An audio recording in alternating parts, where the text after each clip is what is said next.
আসুন আজকে আমরা দেখব শত্রুদের সঙ্গে ধৈর্যকে রাখা।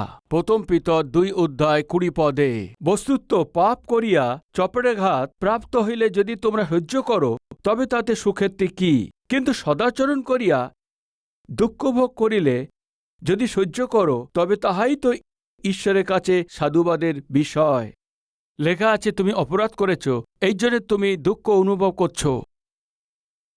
এতে ধৈর্য ধরলে এতে কি সুখ্যাতি আছে? মনে করুন আপনি চুরি করেছেন, তখন আপনার প্রতিবেশীর লোক, পাশের লোক, এদিকে ওদিকের লোক অনেক ধমক দিয়েছেন, অনেক কথা শুনিয়েছেন। তখন আপনি কি করবেন? মুখ বন্ধ করে সহ্য করবেন, কেননা আপনি যা করেছেন সেটা ভুল আছে। কিন্তু আসল সহনশীলতা কি আছে জানেন কি? আপনি অপরাধ করে সবার কাছে আপনি ঘুষ নিচ্ছেন আর আপনি চুপ থাকছেন, এটা ধৈর্য নয়। যদি আপনি ভালো করার পরেও যদি কেউ আপনাকে নিন্দা করছেন, আপনার ক্ষতি করছেন, যদি আপনি ধৈর্য রাখতে পারছেন, তবে এই আছে সহনশীলতা। মানে আপনি ভালো করে দুঃখ পাচ্ছেন তো আর সহ্য করছেন তো, এই আছে ধৈর্য। উদাহরণ আসুন প্রথম শমূয়েল পুস্তকে 20 অধ্যায়ে শুরু থেকে কিছু বাক্য পড়ব। দাউদ জনতানকে কিছু বলে সে দুঃখিত হচ্ছিল। কি আছে ও? পরে দাউদ রামায়স্ত নাবায়ত হইতে পালিয়া জনতানের নিকটে আসিয়া কহিলেন, আমি কি করিয়াছি? আমার অপরাধ কি?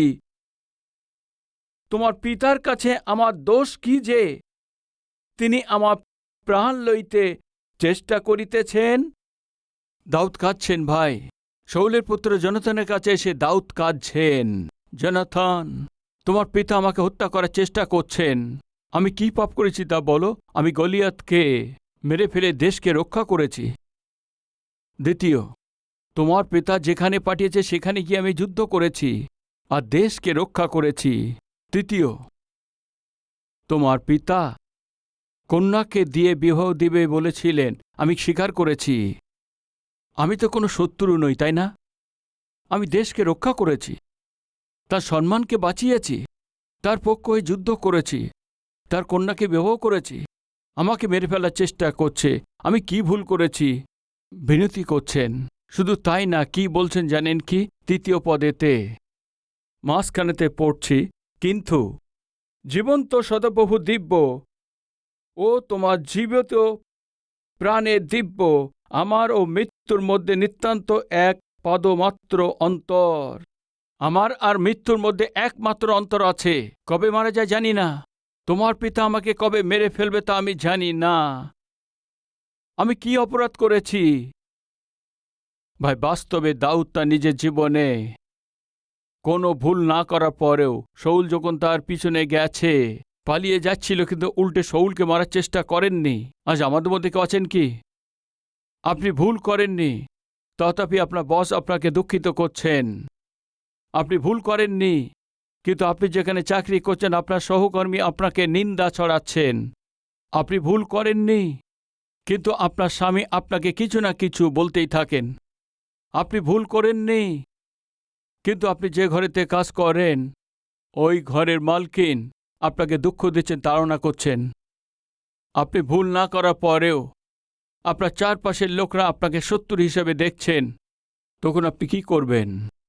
একটা বিষয় এসে দাউদ একথা বলেছেন গীত তার 22:6 কিন্তু আমি কীট, মানব নহি, মানব নই, আমি কীট আছি।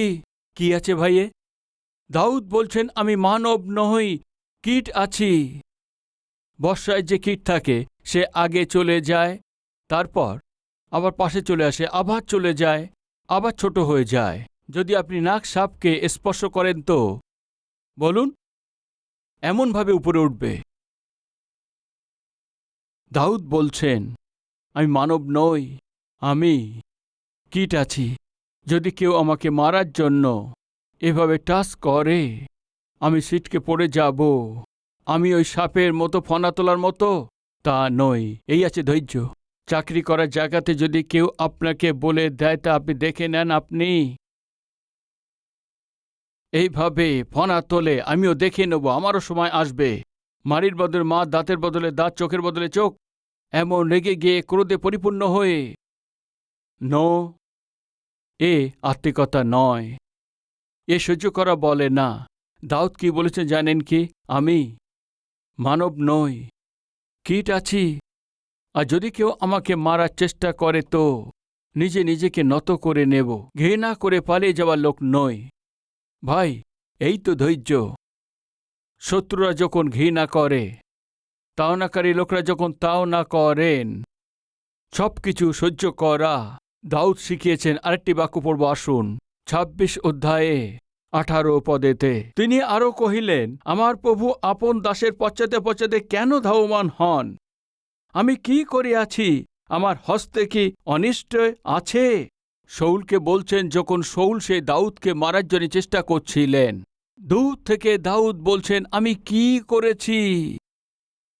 তোমার রাজ্যকে রক্ষা করেছি, সিংহাসনকে রক্ষা করেছি, তোমার সম্মানকে রক্ষা করেছি, আমাকে মারার চেষ্টা করছো, আমি কি অপরাধ করেছি? ২০ পদেতে, অতএব এখন আমার রক্ত সদাপ্রভুর সাক্ষাতে হইতে দূর মৃত্তিকায় পতিত না হোক।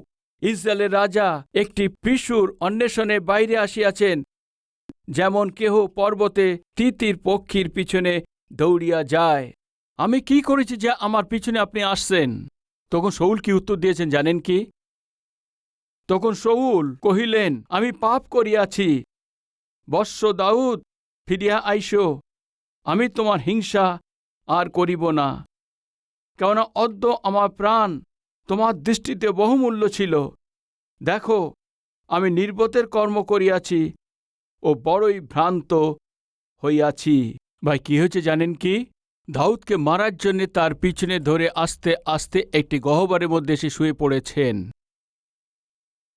যখন শাউল শুয়ে আছেন, তখন দাউদ কাছে এসে শাউলের পোশাকের একটি কোনা কেটে তার সঙ্গে নিয়ে গেছেন। নিয়ে গিয়ে পাহাড়ের উপর দিয়ে চিৎকার করছেন। কি বলে দেখবেন, আসুন। সদাপ্রভু প্রত্যেক জনকে তার ধার্মিকতা ও বিশ্বস্ততার ফল দেবেন। বাস্তবিক সদাপ্রভু অদ্য আপনাকে আমার হস্তে সমর্পণ করিয়াছিলেন, কিন্তু আমি সদাপ্রভুর অভিষিক্ত ব্যক্তির বিরুদ্ধে হস্ত বিস্তার করিতে চাইলাম না।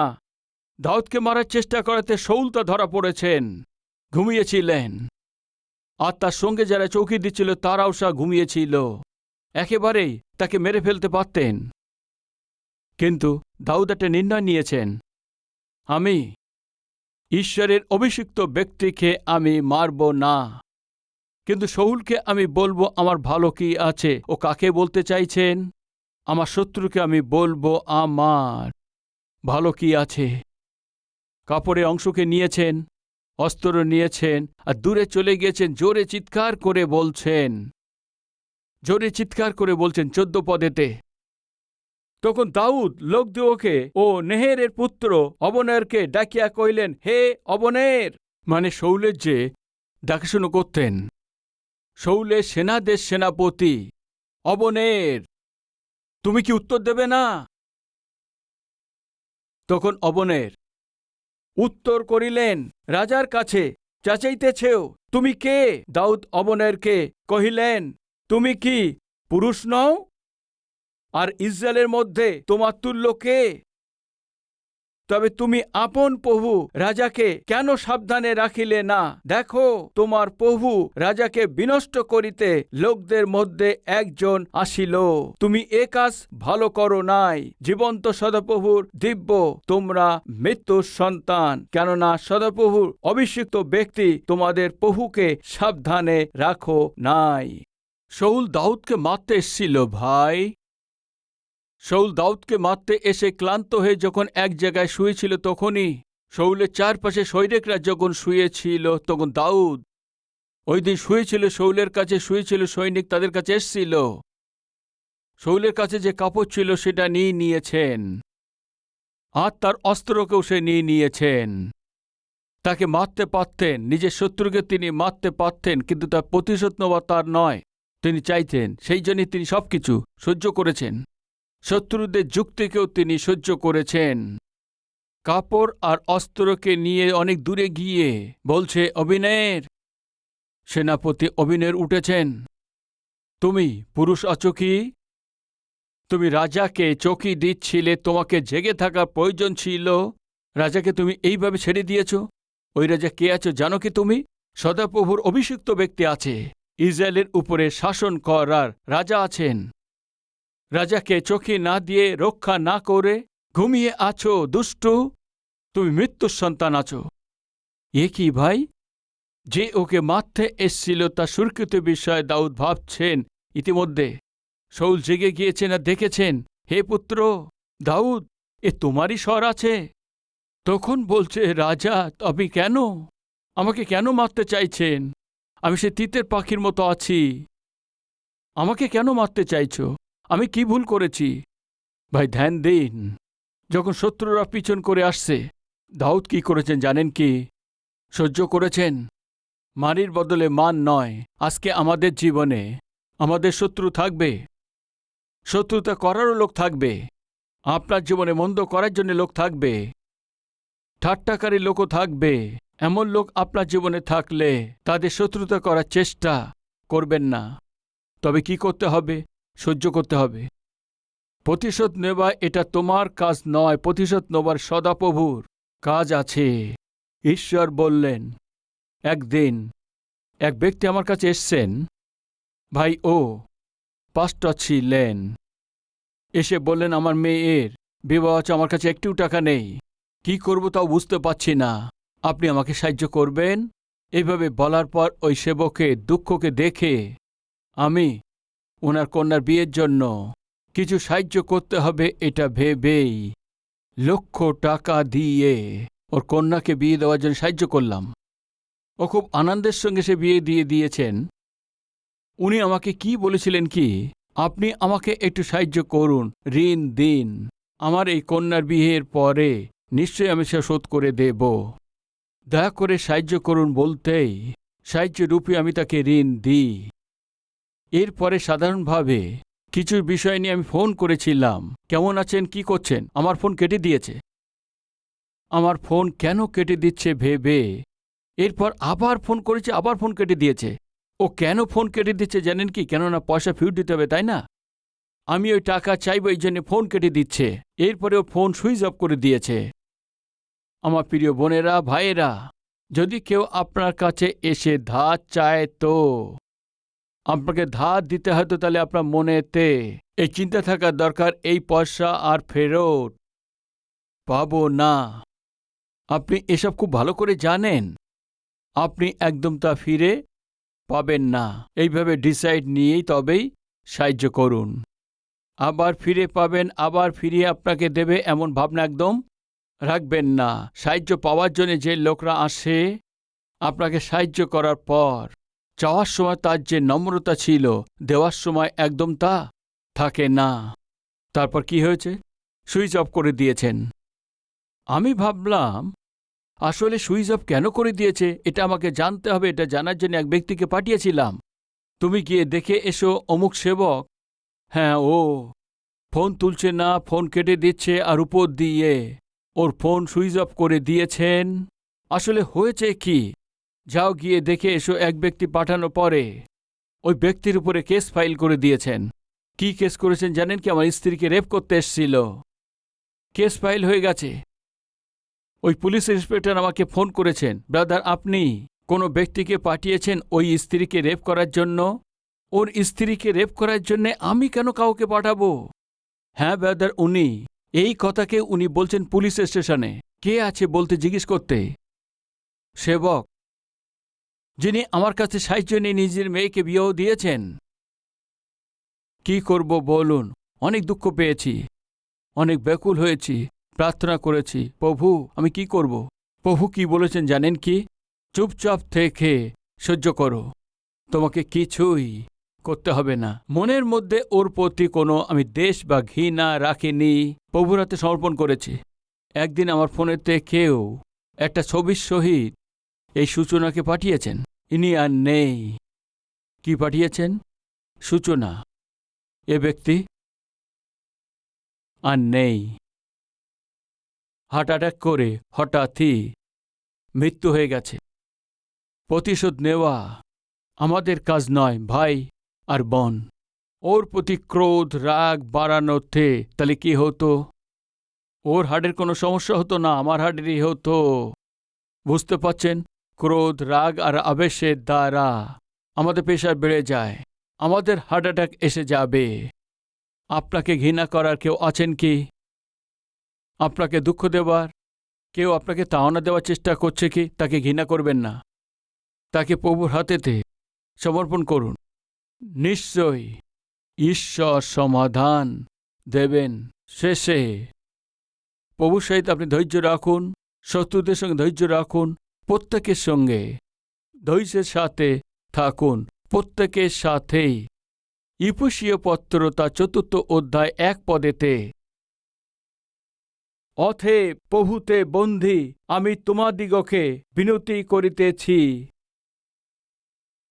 তোমরা যে আহ্বানে আহুত হইয়াছ তাহার যোগ্য রূপে চলো, সম্পূর্ণ নম্রতা ও মৃদুতা সহকারে, দীর্ঘসহিষ্ণুতা সহকারে চলো, প্রেমে পরস্পর ক্ষমাশীল হও, শান্তির যোগবন্ধনে আত্মার ঐক্য রক্ষা করিতে যত্নবান হও। প্রেমের সহিত একে অপরকে কি লেখা আছে? ক্ষমাশীল হও, দীর্ঘসহিষ্ণুতা। প্রথম আপনার ঘরেতে থাকতে হবে।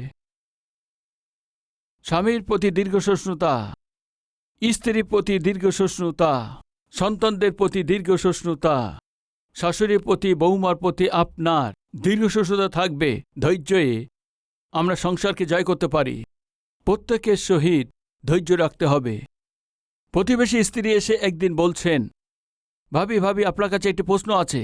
কি আছে প্রশ্ন জিজ্ঞেস করলে? মনে করুন সামনে ভাই সে দরজা ঠকঠক করছেন। দরজা ঠকঠক করছে মানে কি আপনি দরজা খুলে দিন। আর পিছন থেকে দরজার থেকে নিচে কুকুর ডাকছে। পিছনের দরজা খোলার জন্য কুকুরটা ডাকছে। ভাবি আপনি বলুন আপনি কার দরজা খুলে দেবেন? ভাই এই প্রশ্নের উত্তর এই গৃহিণী কি দিয়েছেন জানেন কি?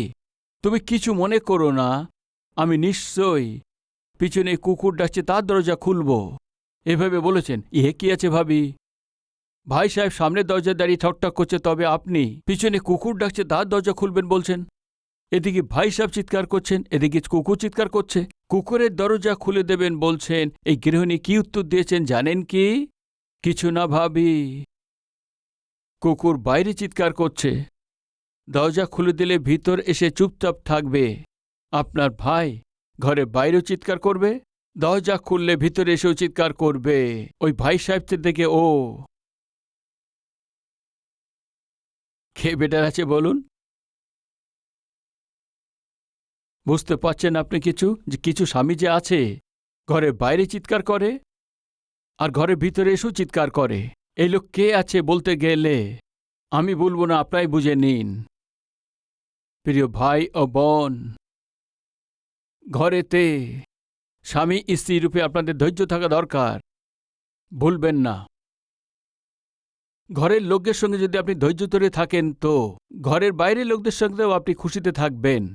প্রিয় ভাই ও বোন, এই জগতে আসল আর সঠিক ধৈর্য কোথায় দেখাতে হবে জানেন কি? বলুন। ঘরের ভিতরে এক জজ সাহেবের পাশে একটি উকিল এসছেন। ওই উকিল যখন কোনো কেস নিয়ে লড়তেন তো সবাই পাগল হয়ে যেত, জোরে চিৎকার করত, চেঁচামেচি করত, আরো জোর জোর করে চেল্লাতে থাকতেন। আর এই যে জজ আছে, আর জজ চুপচাপ শুনতেন, আর চুপচাপ তিনি শুনতে থাকতেন। অর্ডার অর্ডার বলার অধিকার থাকা সত্ত্বেও ভাবত উকিল পাগল আছে। এইভাবে চিৎকার চেঁচামেচি করত, এইভাবে অভ্যাস হয়ে গেছে। তখন জজ চুপচাপ শুনতেন। একদিন এভাবেই চিৎকার করত এই যে উকিল, ও যে চিৎকার চেঁচামেচি করতে চেঁচাচ্ছেন উনি। জজ সাহেব শুনে শুনে লাঞ্চ ব্রেক হয়ে গেলে তখন ব্রেকে চলে গেলে ও ক্যান্টিনে বসে খাবার খাচ্ছিলেন। সামনে বসে আছে আর একজন। জজ সাহেব জিজ্ঞেস করেছেন, শুনুন, ওই উকিল এত জোরে চিৎকার করে, এত চেঁচামেচি করে, তবু আপনি দীর্ঘ সহিষ্ণুতার সহিত ধৈর্যের সঙ্গে চিৎকার চেঁচামেচি করার পরেও আপনি কিভাবে এত চুপচাপ থাকতে পারেন? এইভাবে উনি জিজ্ঞেস করেছেন। জজ সাহেব বলতে লাগলেন, আমাদের গ্রামে একটা মহিলা ছিল, ওর পাশে একটা কুকুর ছিল। একবারে যখন চাঁদকে সম্পূর্ণভাবে দেখা যায় আর তার আলো সব দিকে পড়ে, আর চাঁদ যখন এইভাবে তার আলোকে ছড়িয়ে দেয়, তার সেই আলোকে কুকুর দেখে চিৎকার চেঁচামেচি করত আর ভাও ভাও করতে থাকতেন। এইটা বলার পর তারপরে আবার খাচ্ছে। সামনে যে জজ বসে আছে বললেন, আপনি আর করছেন ঠিক আছে, ওই তো আলো দেওয়ার জন্য যে চাঁদ আছে আর যে ডাকার জন্য কুকুর আছে, আপনি সম্পূর্ণভাবে বললেন না কেন? এভাবে জিজ্ঞেস করলেন। তখন জজ সাহেব বললেন, কুকুর ডাকতে থাকে আর চাঁদ আলো দিতেই থাকে। কি বুঝতে পারলেন আপনি? আজকে আপনার জীবনে আপনার চারপাশের লোকরা আপনাকে যন্ত্রণা দিতে থাকবে।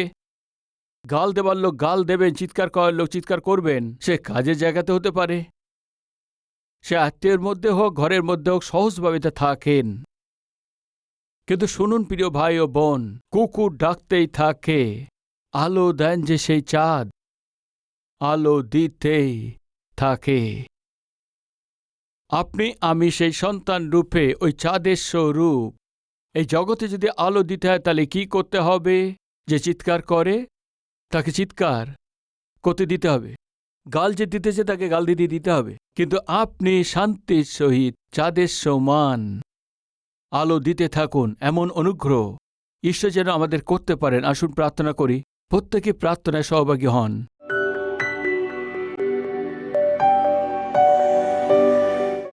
পবিত্র পিতা, কেন আমি ক্লেশের মধ্যে দিয়ে চলেছি আমি বুঝতে পারছি না। এমন পরিস্থিতিতে যখন ইয়োব ছিলেন, ও তার কষ্টকে সহ্য করেছেন, দুঃখকে সহ্য করেছেন, অসুখকে। পিতা, সহ্য করাই নয়, আমার প্রভু আমার প্রাণ নিয়ে নিক, তবু আমার প্রভুকে আমি ছাড়ব না।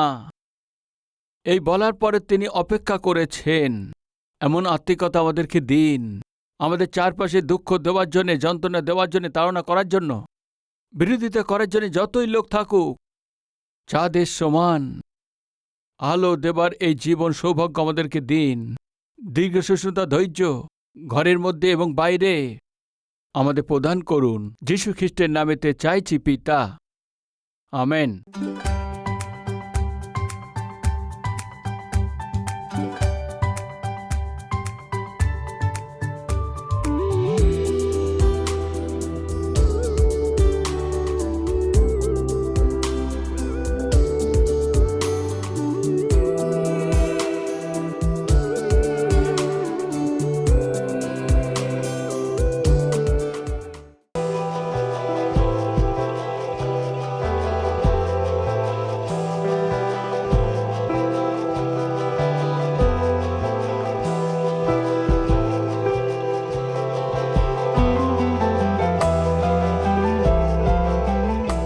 প্রভুতে অতি প্রিয় ভাই ও বোন, আপনার সবাইকে শালোম। ভালো আছেন? কালভেরি শহর 2003-এ শুরু করা হয়েছিল, আজ 2023-এ 20 বছর হয়ে গেছে। আপনার এই টিভি প্রোগ্রামকে প্রেমের সহিত উৎসাহিত করেছেন, প্রার্থনা করেছেন। আর শুধু তাই না, আপনাদের উপহারের দ্বারা আপনার সবাই সাহায্য করেছেন। এই জন্যে আপনাদের সবাইকে পুরো মন থেকে ধন্যবাদ দিচ্ছি। আজ এই কার্যক্রমের দ্বারা হাজারো লোক, কোটি লোকের কাছে জীবিত ঈশ্বরের এই অদ্ভুত সুসমাচারকে পৌঁছানোর জন্য আপনারা যে সাহায্য করেছেন, আমার মন থেকে ধন্যবাদ দিচ্ছি। আর সেই সঙ্গেই আমাদের এই কালভেরি স্বরে কার্যক্রম শুধু বাংলাতে নয়, ভারত দেশেতে বলা হয়ে থাকে সব প্রধান ভাষাতেই প্রভু যীশু খ্রিস্টের সুসমাচারকে আমরা পৌঁছে দিতে পারি। পরিশ্রম করছি। ওইভাবে প্রতি মাসেই কমপক্ষে 650 টিভি কার্যক্রম প্রচারিত হচ্ছে। উৎসাহিতের সঙ্গে এই কার্যকে এগিয়ে নিয়ে যেতে হয়তো নিশ্চিত রূপেতেই আপনার সাহায্য, প্রার্থনা আর সহযোগিতা প্রয়োজন আছে। এক কার্যক্রম প্রচারিত হওয়ার জন্য বিভিন্ন চ্যানেল অনুসারে 20,000, 30,000, 40,000, 50,000 পর্যন্ত একটা কার্যক্রমের জন্য খরচ করতে হয়। প্রভু যদি আপনাকে উৎসাহিত করেন এই টিভি কার্যক্রমকে সাহায্য করার জন্য, আপনার মনে এই বোঝা দেওয়াতেই নিশ্চয়ই প্রার্থনা করে এই সেবা কাজকে সাহায্য করুন। আমি চাইছি হায়দ্রাবাদেতে প্রতি শনিবারেতেই স্পন্সর মিটিংয়ে আপনিও সংযুক্ত হয়ে আপনার পরিবারের পক্ষ থেকে একটা টিভি কার্যক্রমকে সাহায্য করার দ্বারায় সুসমাচারকে লক্ষ লোকের কাছে পৌঁছে দিন। আমি অনুরোধ করছি ভাই, এই সপ্তাহের মধ্যে পরিবারে কারো জন্মদিন আছে কি, বা ঈশ্বর আপনাদের জীবনে কোনো শুভ কাজ করেছেন কি, আপনার প্রার্থনা উত্তর দিয়েছে কি? দিয়েছে তো তাহলে ধন্যবাদিত হয়ে কালভারি স্বর্গে সাহায্য করতে চান, বা ঈশ্বর সন্তানকে আশীর্বাদ দিয়েছেন তার নামকরণ করার জন্য, অক্ষর অভ্যাসের জন্য, অন্নপ্রাশনের জন্য, এইসব শুভ কাজের জন্য আমার হাতের দ্বারা আপনার সন্তানের জীবনে এটা করানো আশা করছেন তো? শনিবারে কালভারি স্বর টিভি কার্যক্রমকে সাহায্য করে আপনার জীবনের শুভ কাজকে আমার সাথে সেলিব্রেট করার জন্য আপনাদের সবাইকে প্রেমের সহিত আহ্বান করছি। মানে আমার পরিশ্রমের সহিত আপনিও সহভাগী হয়ে সুসমাচারকে ছড়িয়ে দিন। আপনার খুশিতে আমিও সহভাগী হয়ে আপনার খুশিকে পূর্ণ করতে হবে। মন থেকে চাইছি এই অদ্ভুত ঈশ্বরের সুসমাচারকে জগতে পৌঁছে দেওয়ার প্রক্রিয়াতে আপনার প্রার্থনা, আপনার উৎসাহকে চাইছি। প্রভুতে আপনার প্রিয় সতীশ কুমার।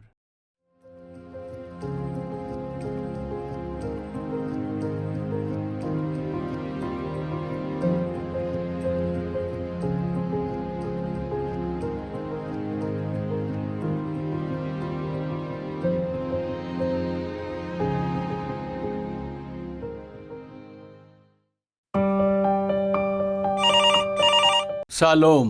কালভারি প্রেয়ার টাওয়ারে আপনাকে স্বাগতম। পৃথিবীতে তোমাদের দুইজন যাহা কিছু যাচনা করিবে সেই বিষয়ে যদি একচিত্ত হয়, তবে আমার স্বর্গস্থ পিতা কর্তৃক তাহাদের জন্য তাহা করা যাইবে। এমন যীশুখ্রিস্ট আমাদের শিখিয়েছেন। আপনার সাথে মিলে আপনার যা প্রয়োজন আপনার সাথে প্রার্থনা করার জন্য প্রভু সেবক ডক্টর পি সতীশ কুমারের দ্বারা শুরু করেছেন আশ্চর্য সেবা কাজ আছে কালভারি প্রেয়ার টাওয়ার। আপনি যে রাজ্যে থাকুন আর আপনি যে ভাষায় কথা বলুন, আপনার সাথে মিলে আপনার ভাষাতে আপনার প্রয়োজনের জন্য 24 ঘন্টা প্রার্থনা করার জন্য প্রার্থনা যোদ্ধা তৈরি আছে। প্রতিদিন 5000-এর বেশি প্রার্থনা অনুরোধ আমাদের কাছে প্রার্থনার জন্য আসে।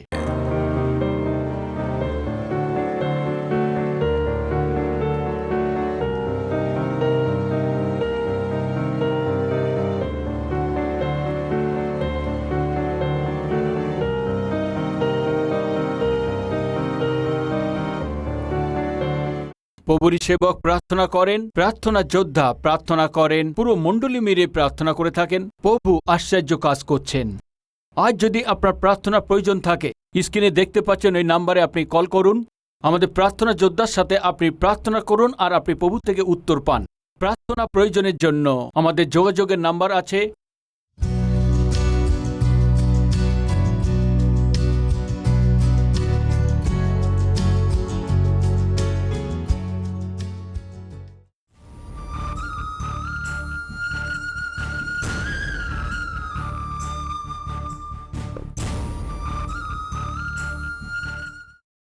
আমাদের ঠিকানা কালভেরি, পোস্টবক্স নম্বর 30, কুকুটপল্লী, হায়দ্রাবাদ 72, তেলেঙ্গানা।